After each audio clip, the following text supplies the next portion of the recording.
Toto tu je červená karta. Červená karta, ktorou sa Robert Fico oháňal, že do 3 minút odstaví, odstráni, neviem čo všetko spraví.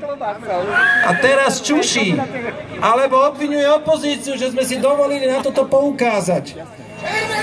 Ale predsa nie je normálne od daňového podvodníka dostávať na účet peniaze. To skrátka sa nerobí fakt nikde. A preto ja som veľmi rád, že vás toľko prišlo.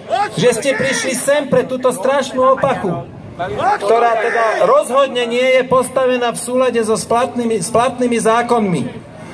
Všetci ostatní obyvatelia sa môžu tiež nad sebou zamyslieť, sú to tiež riadne kvítka. A všetci ľudia, ktorí tu dlhé roky žijú, keď si pozriete, to sú samé nízke domy, tak zrazu im tú takúto opachu.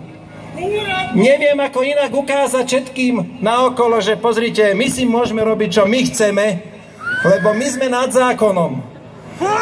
A preto Robert Fico okamžite musí odvolať Roberta Kaliňáka. Okamžite!